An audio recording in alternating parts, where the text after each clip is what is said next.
Mr. O's Music. Hello you lot, and welcome to Mr. O's Music. I'm Mr. O, and this is music I like. This week is slightly different. I'm going to be talking about a classical album. This is the first time I've not talked about a popular album on this channel, and the format needs to be slightly different, as I'm effectively talking both about a composition and about a particular performance.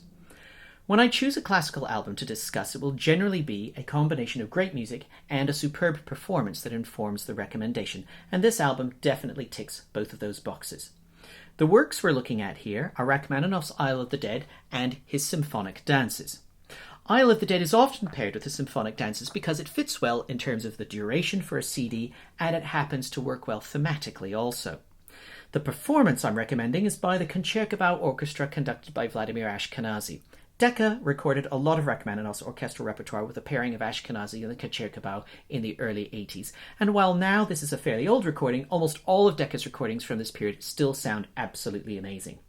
The Concertgebouw are warm yet responsive throughout, and Ashkenazy, as a pianist, brings his insider's knowledge of Rachmaninoff to bear.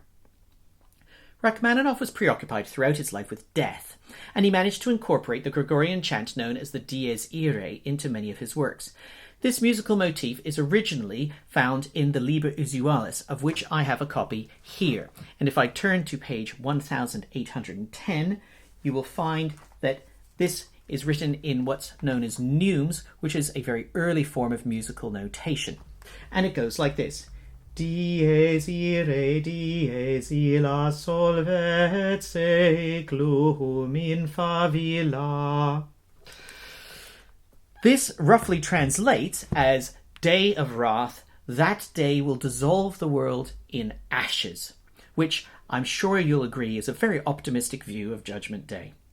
This musical motif has come to be associated with death and destruction, and you can hear it in music almost any time that death is referenced. As examples, Berlioz's Symphonie Fantastique during the Witch's Dance, Sondheim's Sweeney Todd, which has rather a lot of death in it, and Episode 4 of Star Wars, just after Luke Skywalker's dead parents are revealed.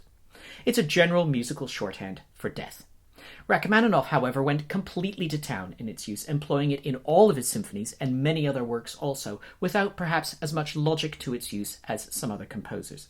It appears in both the works on this album, with perhaps greater significance in both cases, and that's why it's important for you to know about it before we begin. Enough boring history, let's get to the music. The album opens with the Isle of the Dead, which was inspired by a painting by Arnold Böcklin, a Swiss painter of the late 19th century. He painted a number of versions of the work, and Rachmaninoff was so taken with a black and white reproduction of it that it inspired him to write the piece of the same name. The work was written fairly early in Rachmaninoff's career in 1908, and it is meant to describe you being transported by boat to the aforementioned isle, and begins with a slow rocking bass ostinato in 5/4, describing the swell of the waves. Sometimes in 2+3, sometimes 3+2, it gives a beautiful and somber account of the dark seas as it gradually increases in intensity. An oboe introduces a short motif, da da da da da, which it takes you a moment to realise is in fact the Dies Irae in slightly hidden form. It continues to build with trumpets before returning to the original swelling waves. This slow burn in the work continues with further use of the Dies Irae motif until it begins to become more agitated around the 8-minute mark, building in intensity, returning to the original material now much more forcefully, seemingly as the waves increase in height. As the energy is released, a new melody is introduced by the violins, which is loosely an inversion or an upside-down version of the Dies Irae motif. This is a more optimistic melody and has the typical Rachmaninoff stretch up to high notes and seems to be endeavouring to give one perhaps a vision of heaven. This gradually intensifies, and the Dies Irae theme interrupts in a crashing climax around the 14-minute mark before taking over the musical limelight entirely and declaring itself in a series of loud crashing chords over a tremolo violin pedal just before the 16-minute mark, saying dum dum yada da dum. The French horns play a chorale-like version of the main death motif, which leads us back into the original thematic material in somewhat sombre and reflective style. Slightly optimistic notes from the violins are quashed, as the low cellos and basses give us for the final time the Dies Irae motif descending into the depths of the sea. A highly moving journey. Next comes the Symphonic Dances. In contrast to the fairly early work that this album begins with, this is the very last work which Rachmaninoff completed before his death in 1943. Here he shows himself to be very much a 20th century composer in both his approach to orchestration and rhythm rather than the romantic that many consider him to be. The first movement opens with delicate violins sounding like a tentative bird in the morning. This opens out as a falling triadic motif is introduced. Suddenly, loud chords introduce a second, much more insistent theme.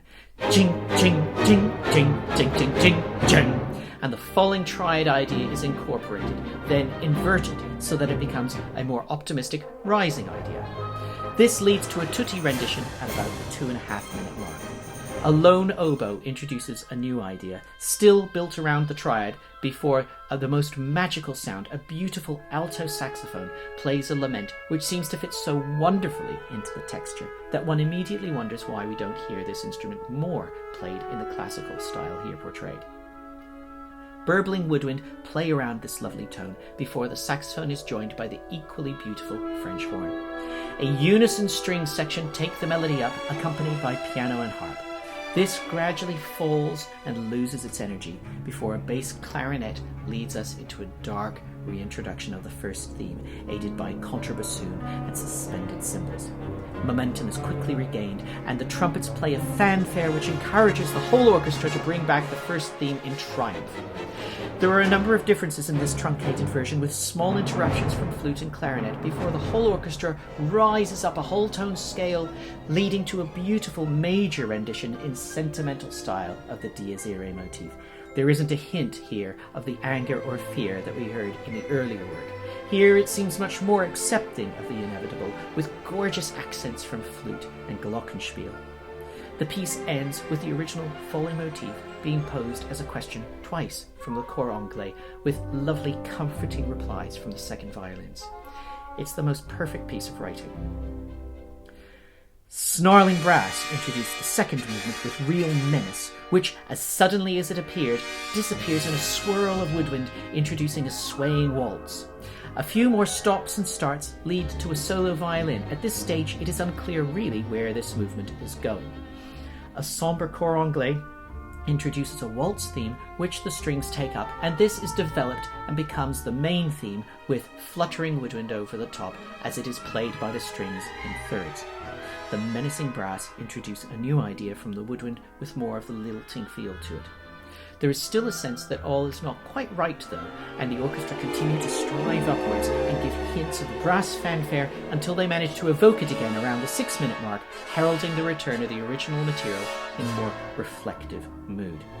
This strives upwards once more before beginning a dash for the finish line, led by clarinets in sprightly mood, with strings joining in with a rising triad motif reminiscent of the first movement.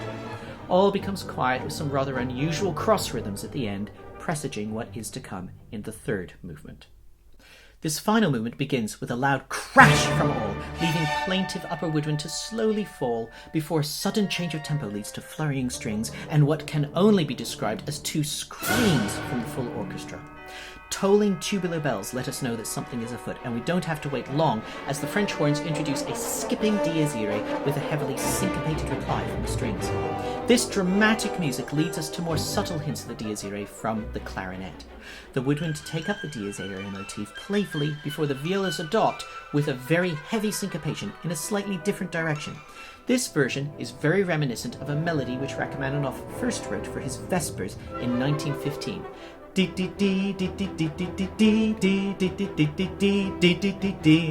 The strings take this up en masse and encourage the rest of the orchestra to join, leading to a triumphant fanfare from the whole orchestra. Dum diggity dum dum diggity da dum diggity da dum diggity da dum dum dum dum dum dum dum dum dum da dee da da da da da dum diggity dum. After leaving us to absorb this onslaught for a moment, the strings begin a new falling motif, which the cellos then take up and turn into, you guessed it, the Dies Irae again. Rising and falling violins, flutes and a harp lend this interlude a dreamy nature, with the clarinets introducing a new tune which appears to be clear of the Dies Irae infection. French horns take it up, as does the rest of the orchestra by turns. This is old school Rachmaninoff, with sequential melodies descending chromatically and stretching upwards by turn. It then takes a somewhat sinister direction around the 8-minute mark, with cries of pain from the upper woodwind and strings, before falling in reconciled defeat, gradually falling asleep. The oboe awakes us with a somewhat modified Dies Irae, which the violins and flutes enthusiastically take up, with the trumpets joining in the fun. As we ramp up the energy again, suddenly a lone trumpet declaims more forcefully than anyone else has previously the Dies Irae. Up until now, throughout the three movements, the motif has been disguised as other thematic material, but now it reveals itself in full force. The French horns take it up in a somewhat sinister fashion before the lower strings begin to build us towards an inevitable climax.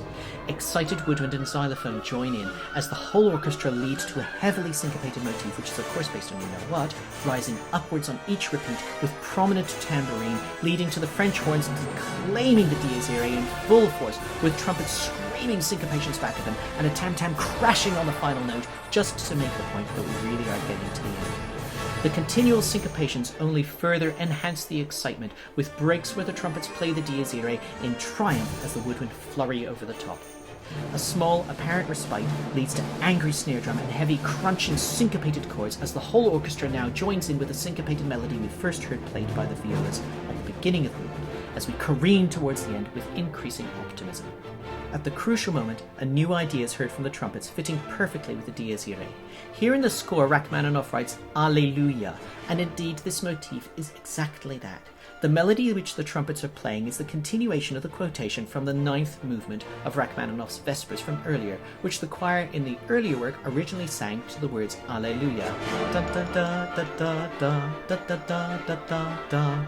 In this way, Rachmaninoff movingly demonstrates that his lifelong preoccupation with death, and in particular the Dies Irae melody, is soon to be concluded, and that he has finally reconciled himself to this outcome. The whole orchestra crash about in triumph in the most extraordinary ending, which seems to end cryptically with massive full orchestral chords when you least expect them. This works because Rachmaninoff has set the whole thing up throughout the movement to make you feel as if it is in threes, so that when you get to the end you hear dum digga dum da dum digga dum da dum digga dum da dum digga dum da da dun dun dun dun dun dun dun dun dun ding ding ding ding ding ding ding ding da da da. Dee dee dee dee dee dee dee dee dee dee dum dum dum digga dum. When in fact, if you hear it in two, the whole thing suddenly works. Dum digga dum da dum digga dum da dum digga dum da dum digga dum da dum da dum da dum da dum da dum da dum ding dum dum dum ding dum dum dum ding da da da dee dee dee dee dee dee dee dee dee jump jump jump check it out. It's just the most glorious and exciting bit of music, and you have to go and listen to it right now. For this week then, that's it. Thank you for subscribing, commenting, clicking the bell and all that shenanigans. It's the best way to know when the next video arrives, and also to encourage me to make it. Thanks again for watching, and I'll see you next time.